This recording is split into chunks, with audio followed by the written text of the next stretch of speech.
أعوذ بالله من الشيطان الرجيم بسم الله الرحمن الرحيم সম্মানিত ছাত্র জনতা এবং সাধারণ নাগরিকবৃন্দ এবং শ্রমিক ভাইয়েরা, আপনারা জানেন বাংলাদেশের বিপ্লবে স্বৈরাচার হাসিনা ভারত পালিয়ে গিয়েছেন। যারা স্বৈরাচার হাসিনা পালানোর মাধ্যমে জুলাইয়ের বিজয় আসলে ঠিকই, কিন্তু আমাদের জুলাই বিপ্লব এখনো শেষ হয়নি। যতদিন পর্যন্ত অহংকারী দূষণ এই খুনি হাসিনার খুনি বাহিনী একজন শাস্তি ভোগ না করেন এই বাংলার জমিনে টিকে থাকবেন, তাদের প্রত্যেকের শাস্তি নিশ্চিত করা পর্যন্ত আমাদের জুলাই বিপ্লব চলবে। এই বিপ্লব চলতে কারণ আপনারা যতই গুম হত্যা করেন আমাদেরকে থামাতে পারবেন না। আমরা সেদিন মরে গিয়েছি যেদিন আমাদেরকে গুম করেন কয়ের উদ্দেশ্যে নিয়ে যাওয়া হয়েছিল। আমরা মৃত্যুকে পরোয়া করি না, আমরা আমাদের কবর ফিরে সেই রাজপথে নেমেছি।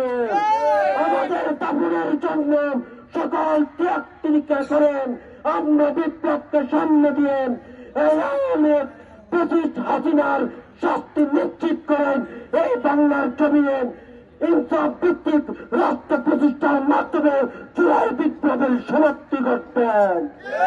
যতদিন পর্যন্ত ইনসাফ ভিত্তিক রাষ্ট্র প্রতিষ্ঠা করতে না পারবেন ততদিন একটা ব্যক্তিও রাজপথ থেকে উড়ে যাবেন না।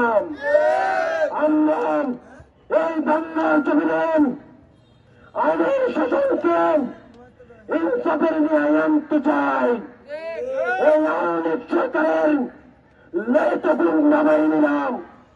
আমাদেরকে যখন গুম করে তুলে মামলা দিয়েছিল তখন আমাদের বিরুদ্ধে একটা লাল দাগ ছিল না। তারা আমাদেরকে জেলে নিয়ে 4-5 দিন পরে মামলা দিয়েছেন। আজকে আওয়ামীকে ধরতে গেলে তাদের বিরুদ্ধে আগে মামলা থাকতে হয়। আমার প্রশ্ন, আপনারা কি আওয়ামীর তুষার হয়ে তাদেরকে চেক দিচ্ছেন? সোজা কথা, আজকের মশাল মিছিল থেকে স্পষ্ট ভাষায় বলছি, প্রশাসন যদি ব্যর্থ হয় জনগণ থেমে থাকবে না। আমরা পিটিয়ে পিটিয়ে জেল হাজতে ভর্তি আসবেন।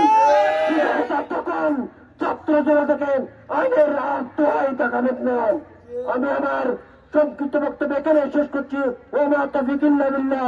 আসসালামু আলাইকুম ওয়া রাহমাতুল্লাহ।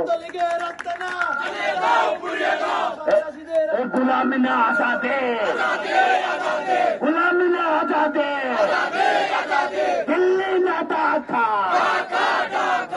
এই বক্তব্য রাখার জন্য আহ্বান করছে